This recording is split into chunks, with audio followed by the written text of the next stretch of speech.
कहते हैं कि अमावस की काली रातों में सड़क के ठीक बीचों बीच कोई बैठा हुआ मिलता है, बस आने जाने वाले लोगों को गिराकर उनकी साइकिल या गाड़ी से नीचे कर देता था।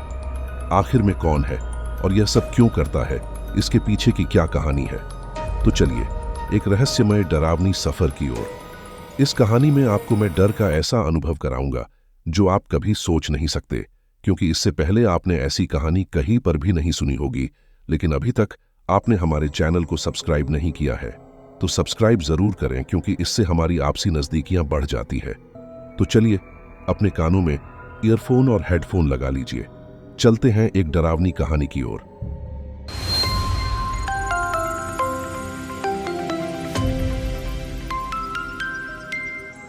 बात 1995 की है। हमारे शहर में कुछ अजीबोगरीब घटनाएं घटने लगी थीं, जिसका कारण किसी को समझ नहीं आ रहा था। मुझे इतना ही याद है, इस घटना के कुछ सालों बाद जब मैंने होश संभाला तो मुझे भी उन घटनाओं के बारे में कुछ बातें पता चली। आस पड़ोस में भी उस घटना का जिक्र सुना हुआ था। हालांकि बचपन के उस दौर में हम कई झूठी कहानियों को भी सच मानकर डर जाया करते थे, लेकिन यह कोई आम घटना नहीं थी, बल्कि उन दिनों इस घटना का जिक्र कई लोगों के मुंह से सुन चुका था। कई लोगों के मुंह से इस कहानी का जिक्र सुनने के बाद मैंने आखिरकार मम्मी से इसकी सच्चाई के बारे में जानना चाहा। मम्मी ने मुझे बताया कि वहां जंगल में अक्सर घटनाएं घटती रहती हैं। उन्होंने ये भी बताया कि यह घटना मेरे मामा जी के साथ भी घट चुकी थी। हुआ यूं था कि एक रात को मामा जी हमारे घर से निकलकर अपनी पत्नी यानी मेरी मामी जी को लेकर स्कूटर से अपने घर जा रहे थे। रात का लगभग 12:15 चुका था। उनके घर और हमारे घर के बीच में 3 किलोमीटर लंबा एक जंगल पड़ता था। चूंकि सतपुड़ा के जंगल ज्यादातर सागौन के वृक्षों से ढके होते हैं, जो देखने में काफी घने लगते हैं, वही उन जंगलों के बीच से होते हुए एक डामर की रोड 2 शहरों को जोड़ने का काम करती थी। उस रात मामा जी जब उस रूट से गुजर रहे थे तो अचानक उनकी स्कूटर रोड पर किसी चीज से टकराई और मामा और मामी स्कूटर से नीचे गिर पड़े। मामी का सिर फट चुका था। कहते हैं कि मामा जी की स्कूटर भी चालू नहीं हो पा रही थी। रास्ता वैसे भी सुनसान था, तो आसपास किसी की मदद मिलना लगभग नामुमकिन था। आखिरकार काफी कोशिश करने के बाद जब उन्हें कुछ समझ में नहीं आया तो वे जैसे तैसे मामी को लेकर आधा किलोमीटर पीछे यानी हमारे घर पहुंचे। मामी की हालत देखकर सब घबरा गए, लेकिन घबराने की बात सिर्फ उनका सिर फटना ही नहीं था, बल्कि उनका अजीब व्यवहार था। वह अजीब तरह की आवाज निकाल रही थी और मामा जी उन्हें बड़ी मुश्किल से पकड़कर घर तक लेकर आए थे। मामी जी का चेहरा पूरा सफेद पड़ चुका था, उनके बाल पूरे बिखरे हुए थे। मामा जी से जब इस बारे में पूछा गया तो उन्होंने उस घटना का जिक्र किया। उन्होंने बताया कि आखिर उनके साथ क्या हुआ और कहा कि उनका स्कूटर अभी भी वही रास्ते में पड़ा हुआ है। मामी जी की मरहम पट्टी करने के बाद उनके सिर से बहते हुए खून को तो रोक लिया गया, लेकिन उनकी अजीब हरकतों को रोक पाना मुश्किल होता जा रहा था। उस रात नाना जी ने पास के ही किसी पंडित को बुलवाकर झाड़ फूंक करवाया। पंडित जी ने यह बताया कि उन पर कोई साया था। मम्मी ने बताया कि वह अमावस की रात थी और ऐसी भी घटनाएं पहले भी वहां पर हो चुकी थी। कहते हैं कि अमावस की काली रातों में सड़क के ठीक बीचों बीच कोई बैठा हुआ मिलता है। वह किसी से कुछ नहीं बोलता, बस आने जाने वाले लोगों को गिराकर उनकी साइकिल या गाड़ी से नीचे कर देता था। वह कौन था और वह ऐसा क्यों करता था, यह वाली बात मुझे काफी दिनों बाद पता चली। दरअसल उस जंगल के शुरुआत में ही एक इंग्लिश मीडियम स्कूल था, जहां पर कुछ सालों पहले एक 5वीं क्लास के बच्चे की मौत स्कूल बस के नीचे दबकर हो गई थी। लोगों का मानना था कि यह वही बच्चा है जो आते जाते लोगों को परेशान करता है। कुछ लोग तो ऐसा भी कहते थे कि वह टिफिन बॉक्स लेकर रास्ते में बैठा रहता है। लेकिन यह घटना हर आम रातों में नहीं घटती। यह घटना अमावस की रात को हुआ करती है। इस बात को अब भी कई लोग नकारते हैं, लेकिन यह घटना जिन लोगों के साथ हो चुकी है वह इस घटना को आज भी लोगों से साझा करते रहते हैं। कहते हैं कि आज भी टिफिन लिए छोटा बच्चा अक्सर लोगों को सड़क पर बैठा हुआ दिखाई देता है। सच्चाई क्या है मैं भी नहीं जानता, लेकिन हमारे शहर में आज भी इस घटना का जिक्र कई लोग करते रहते हैं। पहली घटना के ठीक 1 साल पहले कार की स्पीड लगभग 80 से 90 प्रति घंटा रही होगी। कार की स्थिति कुछ ज्यादा ठीक नहीं लग रही थी। जंगल के बीचों बीच बने उस सकरे से रोड पर वह शख्स अपनी कार को जाने क्यों इतनी स्पीड से भगा रहा था। जंगल के चारों तरफ घना अंधेरा छाया हुआ था। तेजी से भागती हुई कार की एक हेडलाइट ही जल रही थी। सड़क पर जैसे अचानक धूल का गुब्बारा सा उमड़ने लगा था। मैं जानता हूं यह सब मेरी आंखों का धोखा है। मैं यहां से बचकर आराम से निकल जाऊंगा। मुझे कुछ नहीं होगा। मैं ठीक हूं। मुझे कुछ नहीं होगा। वह शख्स न जाने क्या क्या खुद में ही बड़बड़ाए जा रहा था। उसके माथे से पसीना टपक रहा था। वह लगातार खुद से ही बातें किया जा रहा था। उसका ध्यान कार की स्टीयरिंग और सामने सड़क की तरफ ही था। उस शख्स की उम्र लगभग 28 से 30 साल की लग रही थी। उसने सूट बूट पहना हुआ था। ऐसा लग रहा था जैसे वह किसी पार्टी से लौट रहा हो। उस शख्स ने कार की दराज में कुछ ढूंढना शुरू कर दिया था, लेकिन उसका एक हाथ अब भी स्टीयरिंग को संभाले हुए था। कार की स्पीड काफी तेज थी। इस बात की पूरी संभावना थी कि कार के सामने इस समय कोई भी आने वाला शख्स आसानी से कुचल जाने वाला था। पायल की छन छन आवाज उसके कानों में गूंज रही थी। ऐसा लग रहा था जैसे उसकी कार की छत पर कोई था। छन छन छन छन। पायल की बढ़ती हुई आवाज को सुनकर वह शख्स पागलों की तरह चिल्ला रहा था, चले जाओ यहां से। पता नहीं मैंने कहां रख दिया। Come on come on, how can you do this to me. तभी अचानक उसकी कार अनबैलेंस हुई और सड़क के किनारे एक पेड़ से जोर से टकरा गई। अगले ही पल वह शख्स कराहते हुए कार से बाहर आने की कोशिश करने लगा। उसने महसूस किया कि बाहर का माहौल बहुत ही डरावना था। डैम इट, तुम मेरा कुछ नहीं बिगाड़ सकते।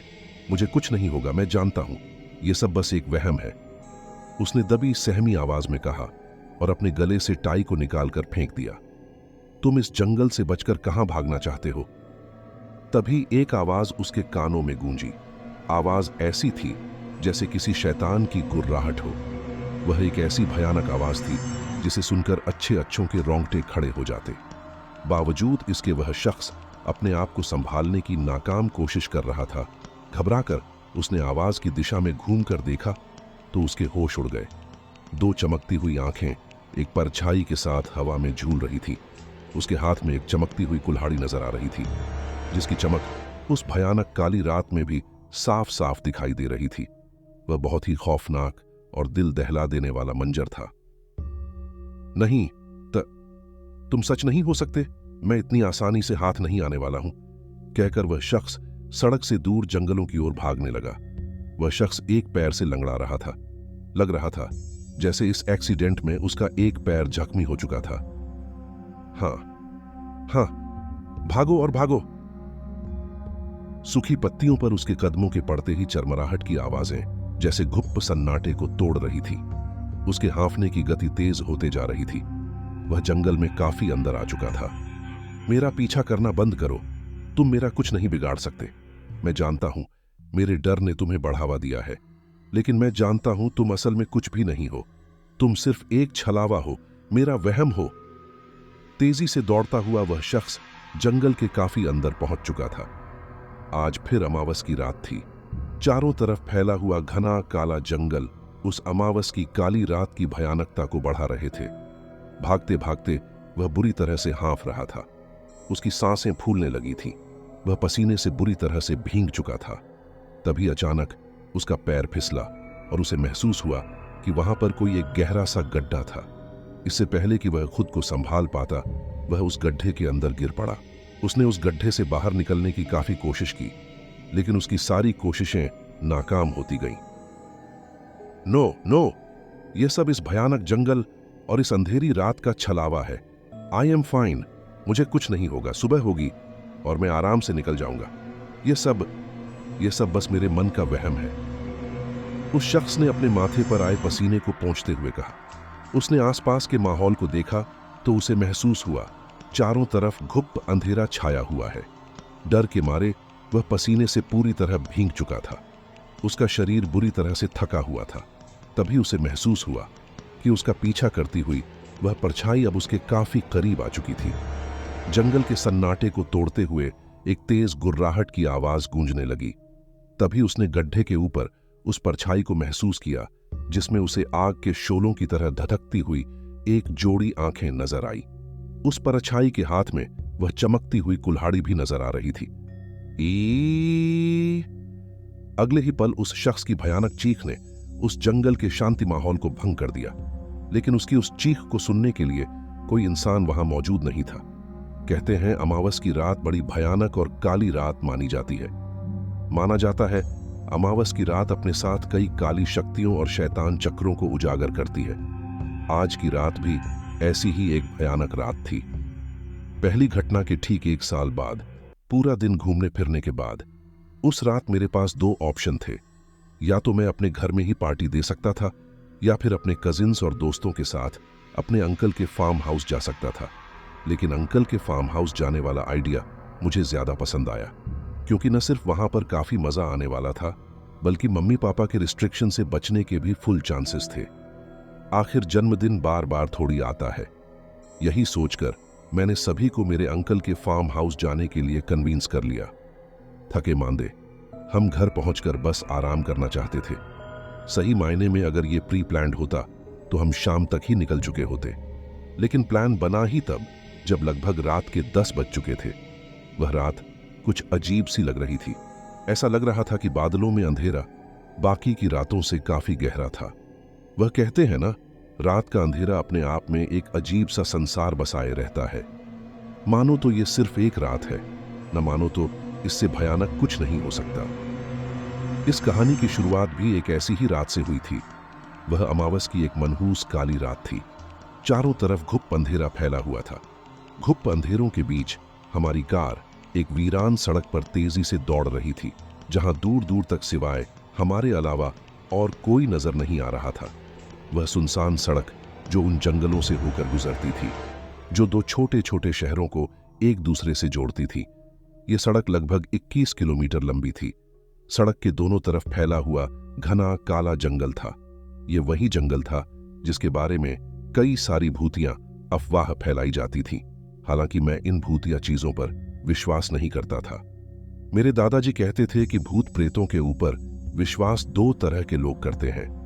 एक वह जो उन्हें मानते हैं और एक वह जो उन्हें देख लेते हैं। खैर, मैंने अपनी जिंदगी में अपने दादाजी की बातों को फॉलो करने की कोशिश करता रहा, जिनके मुताबिक न तो मैंने भूतों को कभी देखा था और न ही मैं उन्हें मानता था। सही मायने में कहूं तो मुझे इस तरह की अंधविश्वासी बातों पर यकीन ही नहीं था। लेकिन मेरी दादी कहा करती थी कि अमावस की रातों में भूत प्रेत लोगों को अपने वश में कर लेते हैं और उन्हें मार डालते हैं। लेकिन अमावस को मैं एक प्राकृतिक घटना मानता था, जो अपने चक्र के अनुसार अमावस से लेकर पूर्णिमा के रूप में बदलती रहती थी। मैंने अपने दादा और दादी के साथ गांव में अपने बचपन के 11 साल बिताए थे, तो इस तरह की घटनाओं के बारे में सुनना और उन किस्सों को खुद से बुनकर लोगों को सुनाना मैं बखूबी जानता था। यह सिर्फ एक तरह का अंधविश्वास था जो एक इंसान से दूसरे इंसान को बस डराने के लिए सुनाया करते थे। उस रात जंगल के बीचों बीच हमारी कार सड़क पर तेजी से दौड़ रही थी। जंगल का वह हिस्सा उबड़ खाबड़ था जो 8 से 9 किलोमीटर तक फैला हुआ था। हालांकि उसके बाद का रास्ता इसके मुकाबले काफी सही था। उस रात हम 5 लोग थे। मेरे कजिन्स रुद्र और टीना, मेरे क्लासमेट रोनित, संजना और मैं यानी अभिमन्यु सिंह। मेरे पिताजी अर्जुन सिंह एक बिजनेसमैन थे, जिनकी शहर में कपड़ों की दुकान थी, जिसे वह अपने छोटे भाई राजन सिंह के साथ मिलकर चलाते थे। राजन सिंह मेरे चाचा थे, यानी टीना और रुद्र के पिताजी। हम सभी जॉइंट फैमिली में ही रहते थे। मेरे पिताजी ज्यादा पढ़े लिखे नहीं थे, लेकिन उन्होंने 30 वर्षों में अपने कपड़ों के बिजनेस को काफी आगे बढ़ा लिया था। मेरी कार के सामने सड़क पर दौड़ती नीले रंग की टाटा इंडिका को रुद्र चला रहा था। टीना उसके बगल में बैठी हुई थी। साथ में रोनित उनके साथ बैक सीट पर बैठा हुआ था। उनकी कार के पीछे ड्राइविंग सीट पर बैठा हुआ मैं अपनी व्हाइट कलर की ऑल्टो ड्राइव कर रहा था। मेरे बगल में संजना बैठी हुई थी। वह काफी खुश दिख रही थी। काफी दिनों से वह मुझे कहीं बाहर ले जाने के लिए जिद कर रही थी और आज उसकी ये ख्वाहिश पूरी होती नजर आ रही थी। शहर से निकलते समय और कार में बैठते ही संजना ने जो सबसे पहले शब्द मुझसे कहे थे वह ये थे, जानते हो अभिमन्यु, मैं सोच रही थी जब हमारी शादी हो जाएगी ना, तो हम ऐसे ही कार से लॉन्ग ड्राइव पर जाया करेंगे। क्या कहते हो तुम? संजना ने मुस्कुराते हुए कहा था।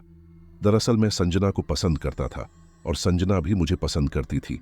ये बात मेरे कजिन्स टीना और रुद्र को भी पता थी और रोनित भी इस बात को अच्छे से जानता था।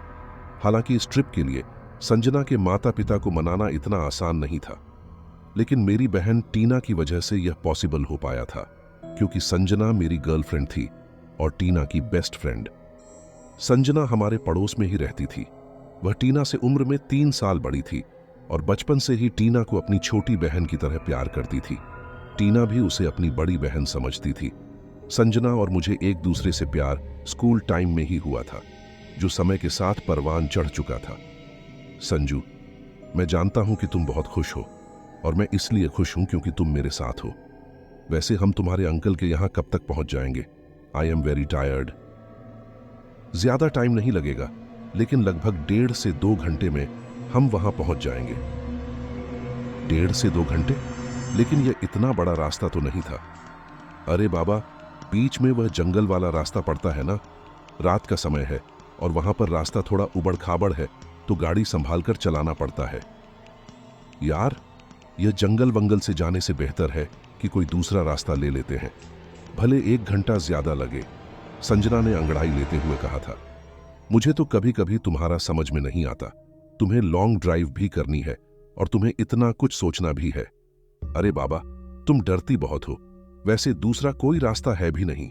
होता तो मैं जरूर तुम्हारे लिए वह 1 घंटे का सफर भी सह लेता। तो हम जल्दी भी तो निकल सकते थे ना। अब इतनी रात को निकल रहे हैं, वहां पहुंचते पहुंचते रात हो जाएगी। ये सेफ तो होगा ना अभिमन्यु? डोंट वरी, हम वहां पर जल्दी पहुंच जाएंगे। और वैसे भी दिन में उस रास्ते से काफी गाड़ियां गुजरती है। रास्ता थोड़ा सकरा है तो काफी ट्रैफिक लग जाता है। वैसे भी रात में 10 बजे के बाद रास्ता लगभग खाली होता है। मैं हालांकि इस वक्त ट्रेवल नहीं करना चाहता था, लेकिन रुद्र का कहना था इस टाइम तो हम और जल्दी पहुंच सकते हैं। यह प्लान शायद कोई कैंसिल नहीं करना चाहता था। देखो, अब मेरी टेंशन बढ़ रही है। 10:30 यहीं पर बजने वाले हैं। उस रात मैं संजना की टेंशन जानकर भी समझ नहीं पाया, लेकिन क्या करें, हमें उस रात अंकल के यहां पहुंचना ही था। बड़े दिनों के बाद हमें साथ में शहर से कहीं बाहर जाने का चांस मिला था। इस समय काफी कम लोग ही उस रास्ते से जाते हैं। ज्यादातर लोग दिन में ही उस रास्ते को पार करते हैं और इतना बड़ा शहर भी नहीं था कि रात में उस रास्ते से आना जाना करते रहे। उसकी बात भी सही थी। अब तक मुझे तो कोई गाड़ी भी नजर नहीं आई थी। हालांकि संजना के डर के बारे में मैं अच्छे से जानता था और हम सभी ने उस जंगल और उस सड़क पर होने वाले हादसों के बारे में भी कई कहानियां पढ़ और सुन रखी थी, लेकिन उनका कोई भी पुख्ता सबूत अब तक सामने नहीं आया था। न ही कोई बड़ी घटना का कहीं कोई जिक्र था, तो मैं उन पर आंख बंद कर विश्वास नहीं करना चाहता था। रास्ता काफी ज्यादा चौड़ा नहीं था। अब तक जंगल का लगभग 5 किलोमीटर का रास्ता हम पार कर चुके थे। मैंने कार का विंडो ओपन किया हुआ था, जिससे ठंडी ठंडी हवाएं अंदर आ रही थीं। मैंने कार के डैशबोर्ड में देखा, लगभग 10:45 बज चुके थे। दिन भर घूमने फिरने के कारण हम काफी लेट हो चुके थे और अंकल के यहां जाने का डिसीजन एकदम लास्ट मोमेंट पर बना था। वरना इतनी लेट नाइट हम इस सुनसान सड़क पर न भटक रहे होते। रास्ता काफी उबड़ खाबड़ था, तो मैं कार ज्यादा तेज नहीं चला रहा था। मेरे सामने चल रही रुद्र की कार भी लगभग उसी स्पीड से आगे बढ़ रही थी। उनकी कार से हल्की म्यूजिक की आवाज आ रही थी। यहां आने के पहले हमने एक चीज सबसे पहले डिसाइड की थी कि हमें जंगल में किसी भी कारण से कार नहीं रोकनी है। मैं उन घटनाओं पर विश्वास नहीं करता था, लेकिन फिर भी सेफ्टी सबके लिए जरूरी थी।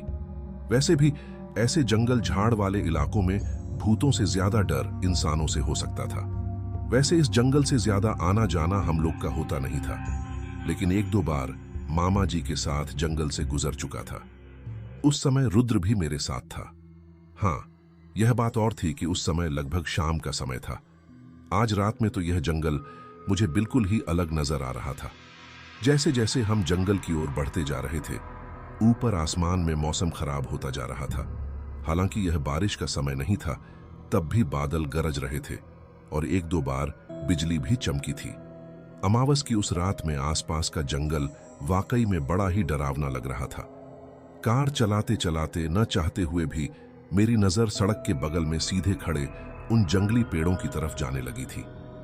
न जाने क्यों बार बार मुझे ऐसा भ्रम होता कि उन पेड़ पौधे और झाड़ियों के बीच खड़ा होकर कोई मुझे देख रहा है।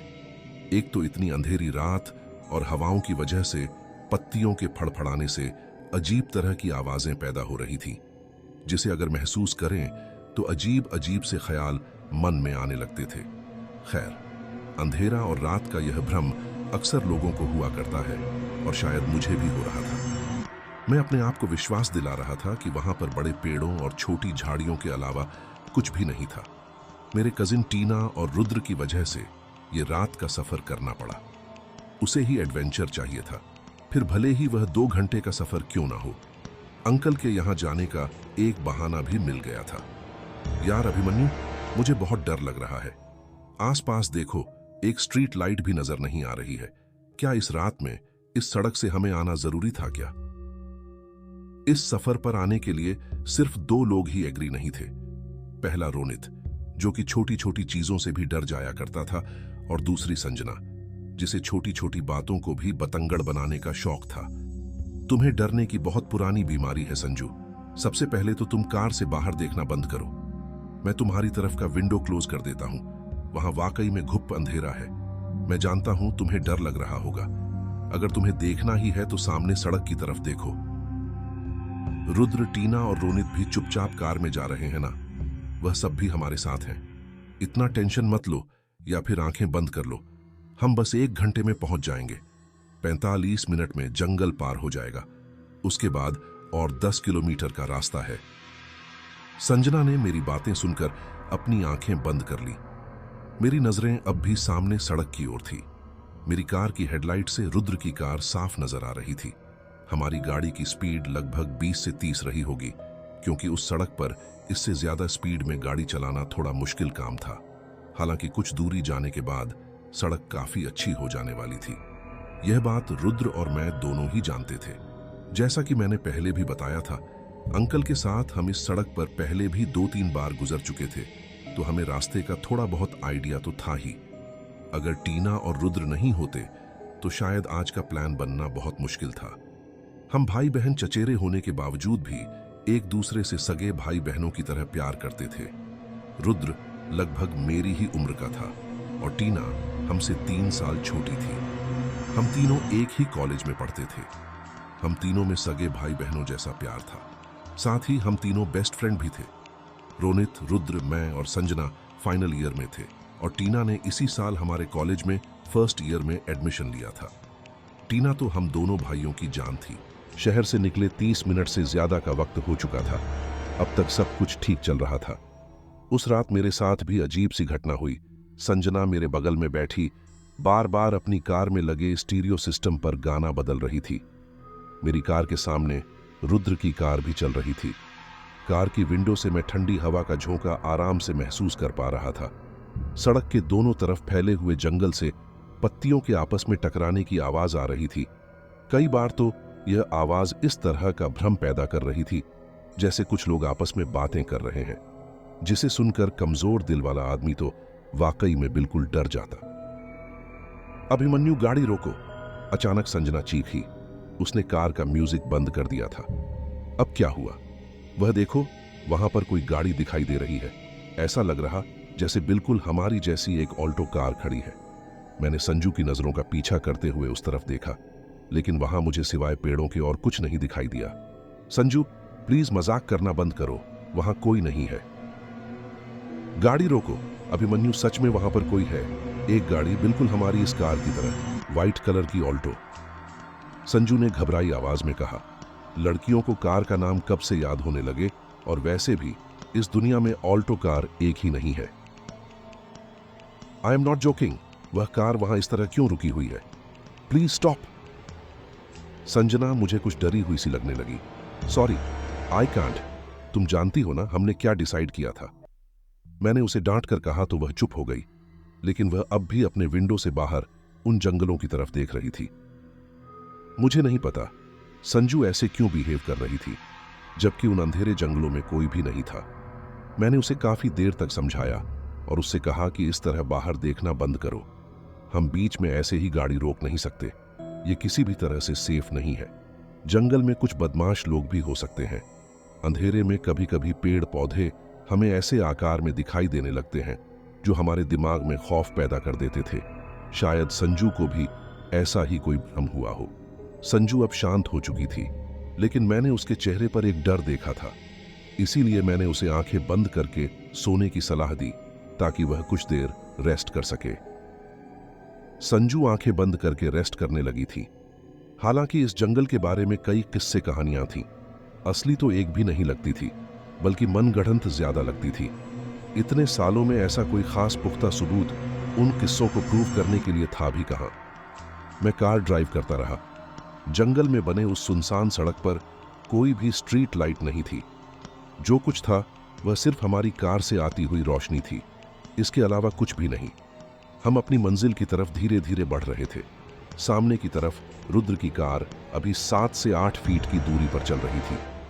उस वीरान सड़क और आसपास फैले हुए उस जंगल के बारे में मैं सोचना नहीं चाहता था, लेकिन संजू की उस छोटी सी हरकत ने मेरे मन की कल्पनाओं को उजागर कर दिया था। मेरे मन में अजीब अजीब से ख्याल उभरने लगे थे। मेरा बस चलता तो मैं उन ख्यालों को अपने दिमाग से निकालकर सिर्फ ड्राइव करने पर ध्यान देता, लेकिन मैं न चाहते हुए भी बार बार रह रहकर दाहिनी तरफ देख रहा था। न जाने ऐसा क्यों लग रहा था कि जैसे जंगल में उन पेड़ों और झाड़ियों की झुरमुटों के बीच खड़ा हुआ कोई मुझे घूर रहा हो। यह मेरा भ्रम था। हाँ, सिर्फ मेरा भ्रम। अंधेरे में ऐसा भ्रम पैदा होना एक आम बात है, जो शायद इस समय मेरे साथ भी हो रहा था, और इस बात को मैं अच्छी तरह से जानता था।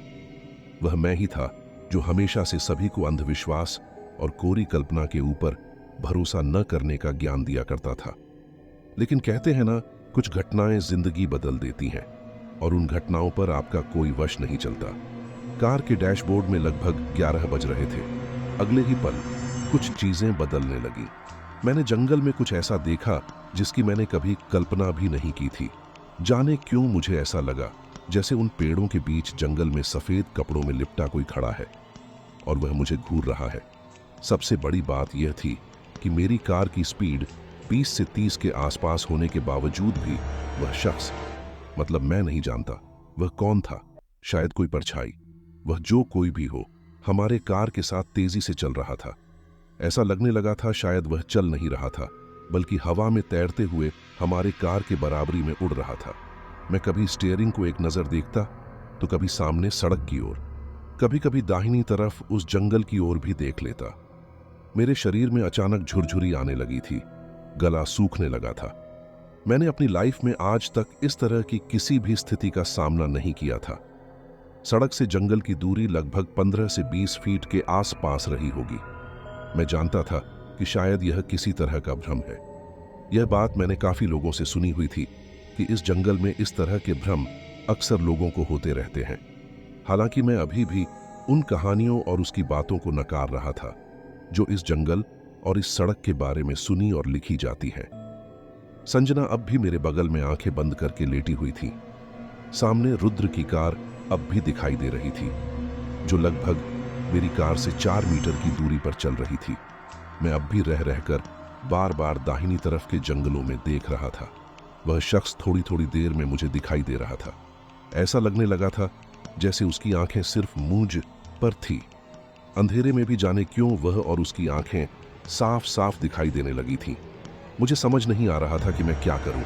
मैं बुरी तरह से कांपने लगा था। ऐसा मेरे साथ पहले कभी नहीं हुआ था, लेकिन आज जो कुछ भी मैं देख रहा था, मैं चाहकर भी कुछ नहीं कर पा रहा था।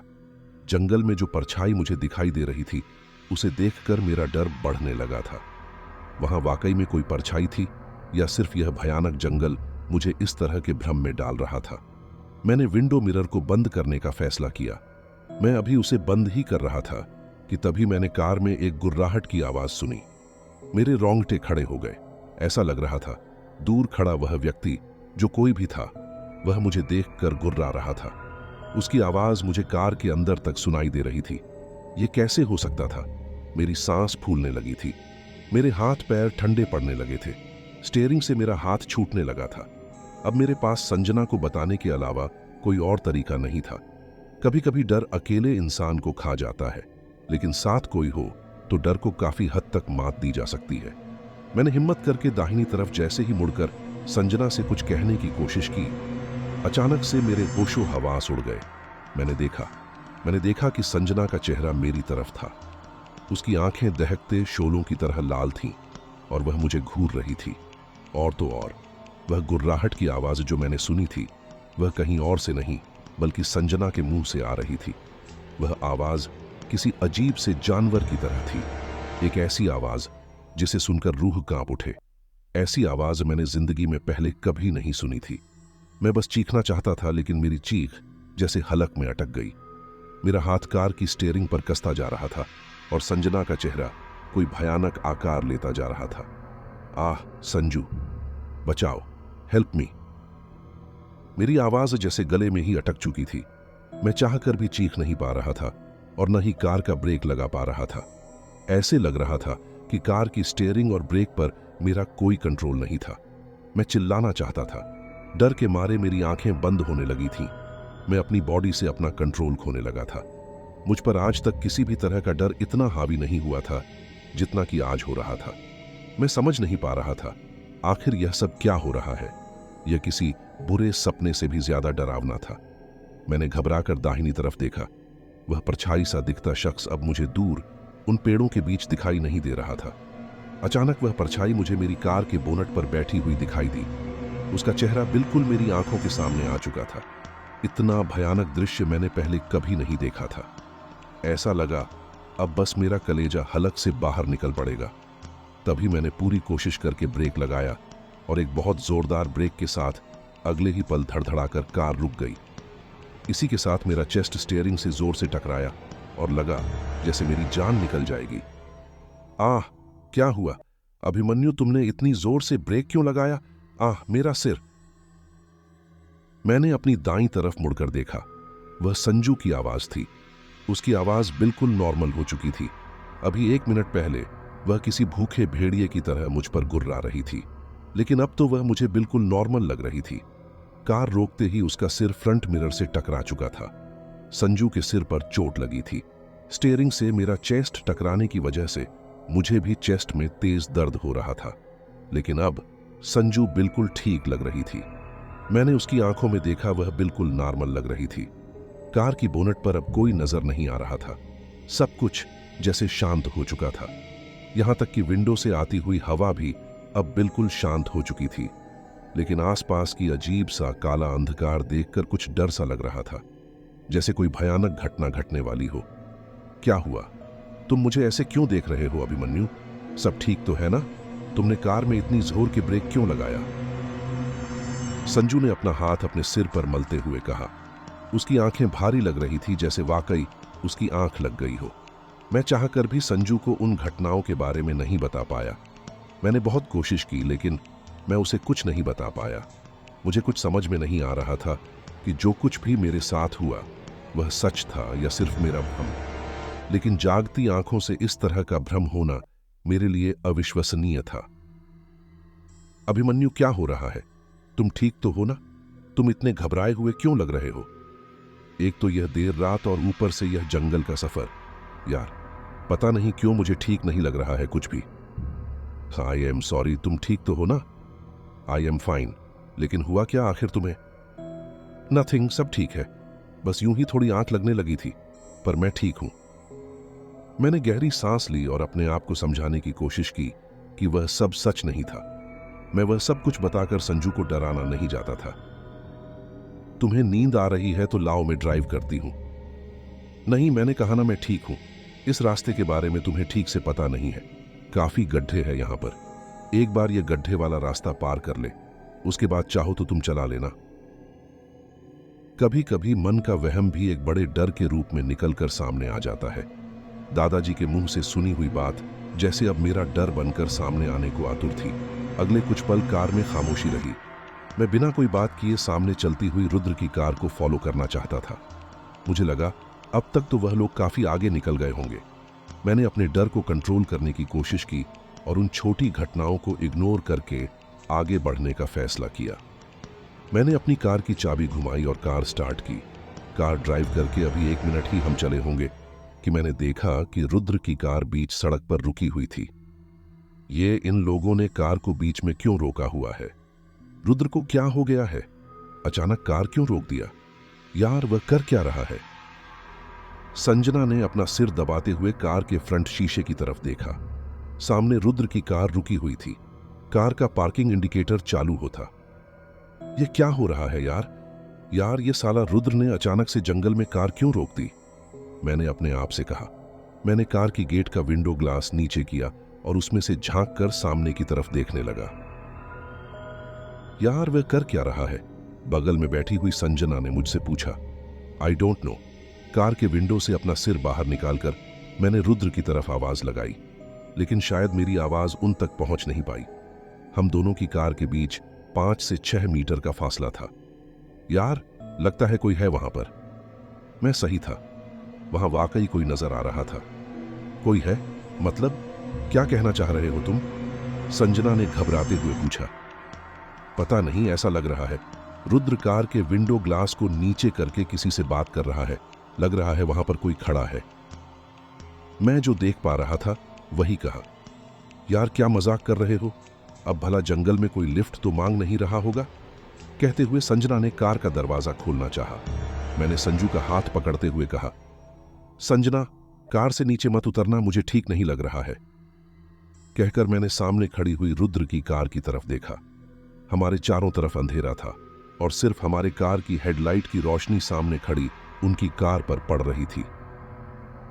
मैंने गौर से देखा, वाकई रुद्र के गेट की तरफ कोई खड़ा था। अंधेरे में वह दिखाई तो नहीं दिया, लेकिन वाकई में कोई था, इस बात पर मैं श्योर था। रुद्र की कार के साइड इंडिकेटर जलने से उनकी कार के पास कोई खड़ा दिखाई तो पड़ रहा था, लेकिन अब भी किसी परछाई की तरह ही दिखाई दे रहा था। ओ गॉड, मुझे समझ नहीं आता ये रुद्र इतना बड़ा रिस्क कैसे ले सकता है। हमने ये डिसाइड किया था कि जंगल के बीच किसी भी हालत में गाड़ी नहीं रोकेंगे, फिर उसने ऐसा क्यों किया? जंगल के बीचों बीच कार रोककर अगर कोई लिफ्ट भी मांगे तो यार हमें अपनी कार तो नहीं रोकनी चाहिए थी। मुझे इसी बात पर रुद्र पर बहुत गुस्सा आ रहा है। उसने रूल्स तोड़े हैं, मैंने चिढ़ते हुए कहा। यार प्लीज अभी रुद्र को ब्लेम करना तुम बंद करो। हमें क्या पता कि सामने क्या हुआ है और वह लोग किससे बात कर रहे हैं। हो सकता है कि कुछ सोच समझकर कार रोका हो। वह बेवकूफ नहीं है, संजना ने जवाब दिया। अब मुझे नहीं पता कौन समझदार है और कौन बेवकूफ, लेकिन इस तरह से जंगल में कार रोककर किसी से बातें करना या उसे लिफ्ट देना किसी भी तरह से समझदारी तो नहीं हो सकती। मेरे दिमाग में अभी थोड़ी देर पहले हुई वह घटना बार बार घूम रही थी। अब इस तरह से जंगल में गाड़ी रोकना, मुझे टेंशन होने लगी थी। मेरा डर एक बार फिर मुझ पर हावी होने लगा था। यार चलो देखते हैं, लगता है शायद कोई हेल्प मांग रहा हो या कोई बात हो। चलो देखना तो चाहिए। अब यहां चुपचाप बैठकर अपने मन से कहानियां तो नहीं बना सकते। कहते हुए संजना ने कार का दरवाजा खोला और कार से बाहर निकल गई। संजना के कार से बाहर निकलते ही मैं भी कार से बाहर निकल आया। हम दोनों रुद्र की कार की तरफ बढ़ने लगे। रुद्र की कार हमारी कार से लगभग 4 मीटर आगे रुकी हुई थी। चारों तरफ अब भी घना काला अंधेरा छाया हुआ था। दोनों कार की हेडलाइट और इंडिकेटर की रोशनी के अलावा वहां किसी भी प्रकार की कोई रोशनी नहीं थी। कार से बाहर उतरकर पता चला कि अब भी रुद्र की आवाज हल्की सी आ रही थी, जैसे वह किसी से बात कर रहा हो। मैं दूर से ही देखने की कोशिश करने लगा कि आखिर वहां था कौन, जिसकी वजह से रुद्र ने कार रोका। इस अनजान सड़क और इस भयानक जंगल में यूं कार रोकना वाकई में किसी भी तरह की समझदारी तो नहीं थी।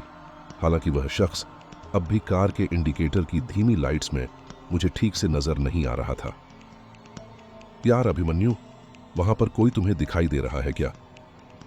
यार मैं भी वही कोशिश कर रहा हूं, लेकिन लगता है हमें अब उनके पास जाकर इस मामले का जायजा लेना होगा। मेरा गुस्सा बढ़ता जा रहा था। मैं बस जल्द से जल्द वहां से बाहर निकलना चाहता था। तभी हमें अपने पीछे से किसी गाड़ी के आने की आवाज सुनाई दी। हमने पीछे मुड़कर देखा तो पाया पीछे से कोई बड़ी सी गाड़ी उसी सड़क पर हमारी तरफ आ रही थी। अगले ही पल पीछे से आती हुई एक गाड़ी तेज गति से हमारी बगल से निकल गई। वह एक सफेद रंग की कार थी, जिसके तेजी से आने की वजह से उसमें से निकलती हेडलाइट की रोशनी ने एक पल के लिए हमारे आंखों को सुन्न कर दिया था। पता नहीं क्यों, पर वह गाड़ी जानी पहचानी सी लगी। लेकिन फिलहाल हमारा ध्यान किसी और चीज की ओर मुड़ चुका था। उस कार की रोशनी ने कुछ ऐसा मंजर दिखा दिया था जिसने हमारी रूह को भी कपा दिया था। ओह माय गॉड, अनायास ही मेरे मुंह से निकला। एकदम से हम दोनों ने ऐसा कुछ देख लिया था कि हमारे चेहरे के हाव भाव बदल चुके थे। संजना कुछ नहीं बोल रही थी और मैं भी चाहकर भी कुछ बोल नहीं पा रहा था। वह रूह को कपकपा देने वाली घटना थी जिसका बयान शब्दों में कर पाना फिलहाल मेरे लिए बहुत मुश्किल था। हमने एक दूसरे के चेहरे को घूरा। दोनों की आंखों में अजीब सा डर दिखने लगा था। डर से हम दोनों की आंखें फैल चुकी थीं। दोस्तों, इसका भाग 2 हम जल्दी लाएंगे आपके लिए, लेकिन अभी के लिए बस इतना ही। दोस्तों, आपको वीडियो कैसा लगा कमेंट में अपनी राय जरूर बताएं। मिलते हैं अगले वीडियो में। धन्यवाद।